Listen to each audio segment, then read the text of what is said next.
जब federal reserve ब्याज दरें घटाता है लेकिन यूएस आरएन पर दीर्घकालिक दरें बढ़ती रहती हैं तो क्या होता है? खैर, हम यह जानने वाले हैं क्योंकि यही ठीक ठीक हो रहा है हमारे सामने, और परिणाम अच्छे नहीं होंगे।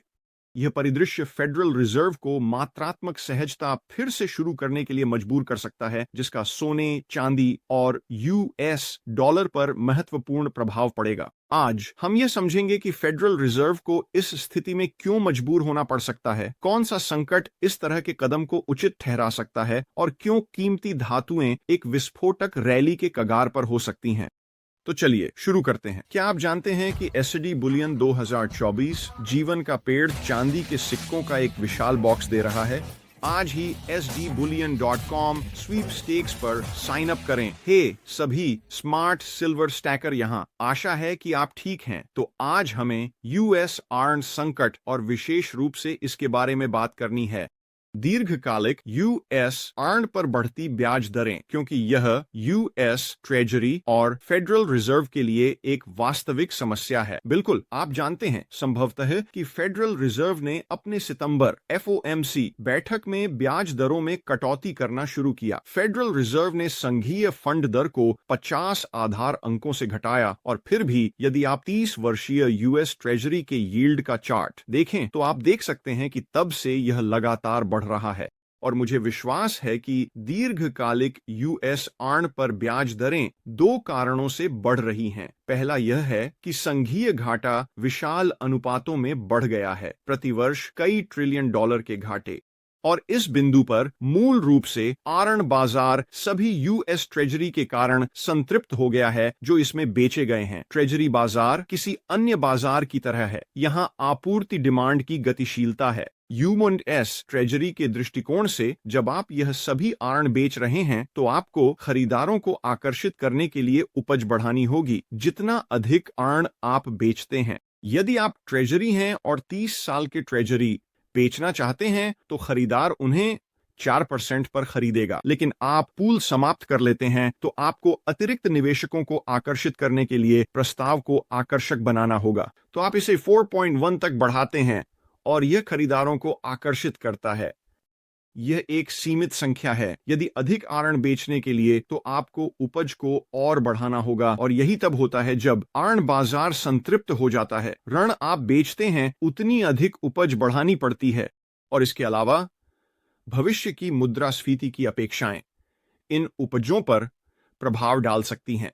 तो अगर आप एक निवेशक हैं जो सरकारी आर्न खरीदने की सोच रहे हैं तो आप इसे महंगाई की दर से कम पर खरीदना नहीं चाहेंगे। अगर आप एक 30 वर्षीय यूएस ट्रेजरी खरीदने जा रहे हैं जो कहें यील्ड कर रहा है 4%, यदि आप उम्मीद करते हैं कि उस बॉन्ड की अवधि के दौरान महंगाई की दर कहें 5% होगी तो यह इतना अच्छा सौदा नहीं है। इसलिए निवेशकों के बीच उच्च मुद्रास्फीति की अपेक्षाएं निवेशकों को उच्च ब्याज दरों की प्रतीक्षा करने के लिए प्रेरित करेंगी। यही कारण है कि मुद्रास्फीति बॉन्ड यील्ड पर ऊपर की ओर दबाव डालती है। यह एक वास्तविक समस्या है, यह देखते हुए कि यूएस राष्ट्रीय आर्न की ब्याज लागत बिल्कुल आसमान छू रही है। ये पिछले वर्ष में वार्षिक रूप से $1 ट्रिलियन से अधिक हो गया है, और जैसे जैसे ये दीर्घकालिक उपज बढ़ती है, मौजूदा आर्न को उच्च ब्याज दर पर फिर से रोल ओवर किया जाएगा, और आप देखेंगे कि ब्याज लागत बढ़ती रहेगी जब तक कि इन उपजों को कम नहीं किया जाता। खासकर जब आप इस तथ्य पर विचार करते हैं कि सरकार विशाल मात्रा में फिएट मुद्रा उधार लेना जारी रखे हुए है। अब वे इस पर कैसे प्रतिक्रिया कर सकते हैं? वे खर्च को नियंत्रित कर सकते हैं, घाटे को कम करें, बजट को संतुलित करें। जब मैं समाधान प्रस्तुत करता हूं तो हंसता हूं, क्योंकि हम जानते हैं ऐसा नहीं होने वाला है। हमारे पास एक चुनाव आ रहा है और ऐसा लगता है कि दोनों पार्टियों के बीच सहमति के लिए कुछ चीजें हैं, और उनमें से एक यह है कि हमें बड़ी मात्रा में पैसे उधार लेना जारी रखना चाहिए। इसीलिए यह संभावना नहीं है कि वे सही तरीके से इस आर्न संकट को नियंत्रित करेंगे। तो गलत तरीका क्या है? वे वास्तव में क्या करने जा रहे हैं? बॉन्ड बाजार में आपूर्ति डिमांड की गतिशीलता है, और जितना अधिक आप बॉन्ड बेचने की कोशिश करते हैं, ब्याज दरें उतनी ही अधिक बढ़ती हैं। लेकिन इसके विपरीत बॉन्ड के लिए खरीदारों की संख्या भी बढ़ती है। फिर ब्याज दरें नीचे जाएंगी। अंतिम उपाय के खरीदार और उधारदाता हैं जो हमेशा इन यूएस ट्रेजरी पर उपज को नीचे ला सकते हैं। फेडरल रिजर्व है और वे इसे मात्रात्मक सहजता प्रक्रिया से करते हैं। वे आमतौर पर कहीं से भी फिएट मुद्रा बनाते हैं और इसका उपयोग सरकारी आरण को खरीदने के लिए करते हैं। इसलिए वे नई फिएट मुद्रा सरकार को उधार देते हैं जो इसे खर्च करती है। यह बहुत महंगाई बढ़ाने वाला है और फेडरल रिजर्व बस इस आरण को अपने बैलेंस शीट पर ले लेता है। और हाँ, वे भविष्य में अपने बैलेंस शीट को सामान्य करने के विचार को लेकर केवल दिखावा करते हैं। लेकिन अगर आप फेडरल रिजर्व के बैलेंस शीट को देखें तो आप देख सकते हैं कि यह अभी भी 7 ट्रिलियन से अधिक है। हालांकि वे पिछले 2 वर्षों से इसे मात्रात्मक कसावट की प्रक्रिया के माध्यम से सामान्य कर रहे हैं। यह मात्रात्मक सहजता का विपरीत है। फेडरल रिजर्व बॉन्ड और आरण बेचता है या अपने बैलेंस शीट पर उन्हें परिपक्व होने की अनुमति देता है।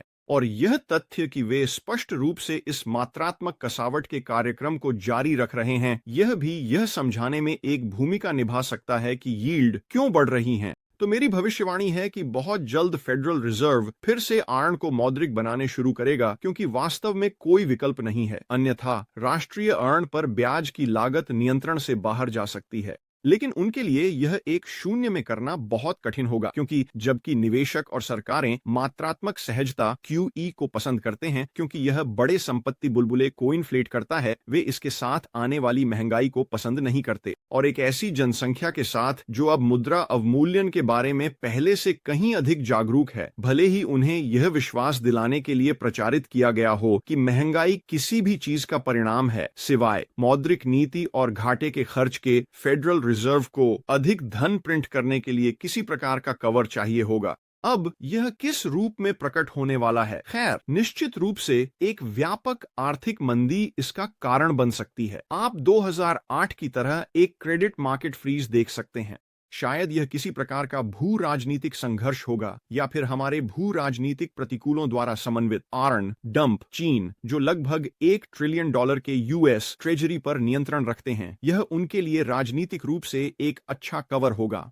वे कहेंगे, ठीक है, अगर हमारे दुश्मन आरण बेचना चाहते हैं तो फेडरल रिजर्व बस इसे खरीद लेगा। आप यूएस में वाणिज्यिक रियल एस्टेट बाजार से संबंधित एक कॉरपोरेट आरण संकट भी देख सकते हैं जो उच्च ब्याज दरों के प्रभावों के तहत भी पीड़ित है।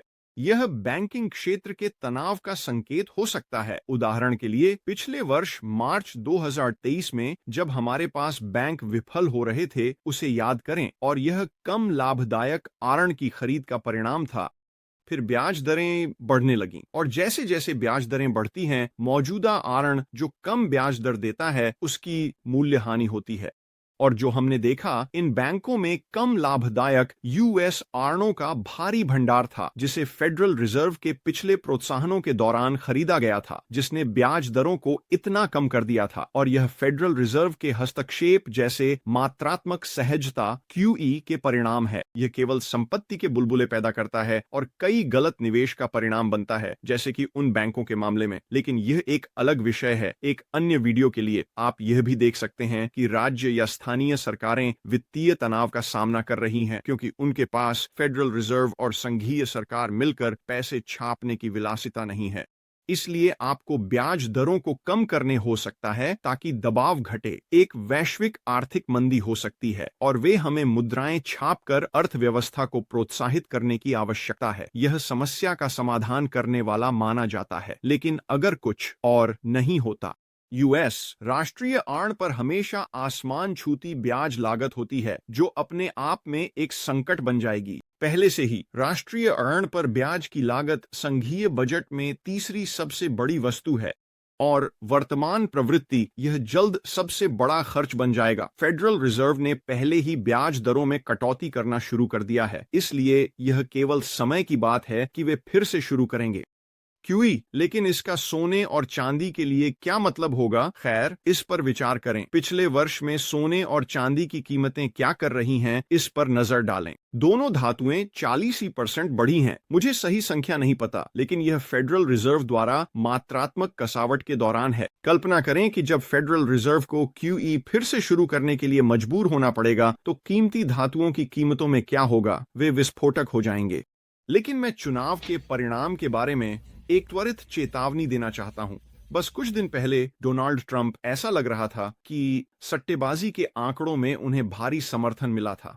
इस सप्ताह यूएस राष्ट्रपति चुनाव जीतने के लिए यहां केवल कुछ दिनों में, उस समय से पिछले कई दिनों में, यदि आप सट्टा ऑन्स वेबसाइटों को देखें, और मुझे ये पोल्स की तुलना में अधिक पसंद हैं क्योंकि सट्टा बाजार में लोगों की इसमें हिस्सेदारी होती है। यह एक सटीक भविष्यवक्ता नहीं है, लेकिन यह उन सर्वेक्षणों से कहीं बेहतर है। सर्वेक्षणकर्ता का एजेंडा हो सकता है। संभावनाएं बहुत अधिक संकुचित हो गई हैं, लगभग 50-50 के विभाजन तक। मुझे लगता है कि ट्रंप का थोड़ा थोड़ा बढ़त है, लेकिन अब यह बहुत बहुत करीब है सट्टेबाजी की संभावनाएं। और इस समय मुझे ऐसा लगता है कि ट्रंप की जीत को पहले से ही मूल्यांकन में लिया गया है। आप जानते हैं, हमने हाल ही में ट्रंप की जीत की उम्मीद में बिटकॉइन को $70,000 से अधिक की ऊंचाई पर पहुंचते देखा। यदि ट्रंप जीतते हैं तो यह संभवतः शेयर बाजार के लिए बहुत अच्छा होगा। उनके पहले चुनाव के बाद हुआ, नजर डालें। बेशक इसका एक हिस्सा डोनाल्ड ट्रंप आसान पैसे की नीतियों को अपनाना चाहते हैं। मुझे लगता है कि किसी भी तरह घाटे बढ़ते रहेंगे, लेकिन मैं यहां यह बताना चाहता हूं कि अगले कुछ दिनों में एक जोखिम है कि अगर कोई उथल पुथल होती है, अगर कमला इस चुनाव को जीतने में सफल होती है, आप जानते हैं, किसी भी तरीके से मैं इस पर नहीं जाऊंगा। लेकिन अगर हैरिस की राष्ट्रपति पद की उम्मीदवारी क्षितिज पर है, तो हम बाजारों में एक महत्वपूर्ण बिकवाली देख सकते हैं, क्योंकि खैर आप जानते हैं, किसी ऐसे व्यक्ति का होना जो मूल रूप से एक मार्क्सवादी है व्हाइट हाउस में। मुझे नहीं लगता कि अर्थव्यवस्था को यह बहुत पसंद आएगा। अंततः किसी भी राष्ट्रपति के तहत संपत्ति के बुलबुले बढ़ाए जाएंगे, पैसे का बहुत बड़ा निर्माण होगा। लेकिन एक जोखिम है कि ट्रंप की जीत, जिसे बाजारों में शामिल किया गया है, यदि बाजारों से हटा दिया जाता है तो आप एक बहुत तेज अल्पकालिक बिक्री देखेंगे और यह धातुओं तक फैल सकता है। वे कितनी नीचे जा सकते हैं मुझे कोई आइडिया नहीं है। बड़े बाजार में बिकवाली, स्पॉट कीमत, सोने और चांदी की कागजी कीमत वास्तव में बहुत कम हो सकती है। मुझे नहीं पता कि आप उन कीमतों पर भौतिक रूप से प्राप्त कर पाएंगे या नहीं, लेकिन आर्न संकट के आसन्न मुद्दों के कारण मैं चुनाव के परिणाम की परवाह किए बिना कीमती धातुओं के प्रति बेहद सकारात्मक रहूंगा। और इसलिए यदि हम हैरिस की जीत पर सोने या चांदी में किसी प्रकार की बिक्री देखते हैं, तो मैं इसे एक बड़ा खरीदने का अवसर मानूंगा। अब यह वित्तीय सलाह नहीं है, मैं किसी को यह नहीं बता रहा कि क्या करना है, लेकिन मैं बस ये बताना चाहता हूं कि अगर आप हाल ही में स्टैकिंग में लगे हुए हैं और आपने कीमती धातुओं के साथ जो हो रहा है उसे देखा है, अगर आप अगले कुछ हफ्तों में किसी प्रकार की तेज बिक्री देखते हैं तो निराश न हो।